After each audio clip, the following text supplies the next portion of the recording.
Guys, કેમ છો બધા? મજામાં ને સ્વાગત છે આપણું બ્રેન્ડ ન્યૂ બ્લોગમાં. હા, તો મેં વિચાર્યું કે નવા કપડાં પહેર્યા છે ને એટલે બ્લોગ બનાવી નાખું. નાના મિત્રો મસ્તી કરું છું અને આવજો ભાઈ, તડક્યો જો પડે યાર,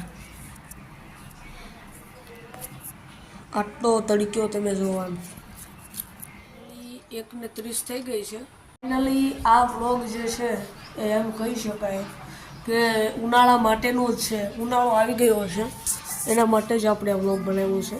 ઉનાળાની અંદર લોકો ગુલ્ફી ખાતા હોય છે, રેડી, પેપ્સી ખાતા હોય છે, તો એવું બધું ઓછું કરી નખાય.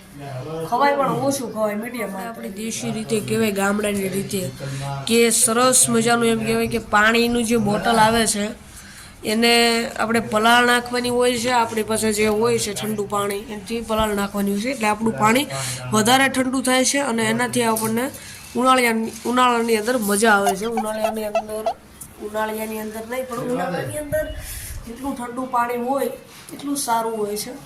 અને જો આ છે પંપ છે આપણી પાસે ગાડીનો,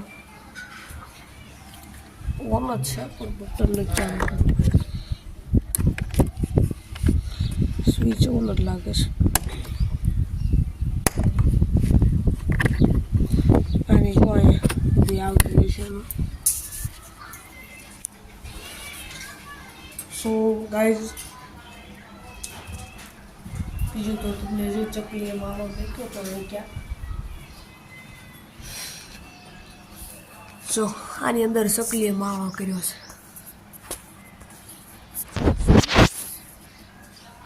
દેખાય છે? હા, જો દેખાય. રેડી. સો આજ હતો આપણો વ્લોગ. ફરી મળીશું એક નવા વ્લોગમાં. ત્યાં સુધી જોતા રહો આપણી ચેનલ અને એક લાઈક કરી નાખો, શેર કરી નાખો અને સબસ્ક્રાઈબ કરી નાખો. તમારી એક નાનકડી એવી લાઈકથી અમને કેટલો બધો સપોર્ટ અને સહકાર મળે છે એ તો અમને જ ખબર છે. તો બાય બાય, ફરી મળીશું એક નવા સરસ મજાના વિડીયોમાં. ત્યાં સુધી જોતા રહો આપણી સરસ્વતી ચેનલ.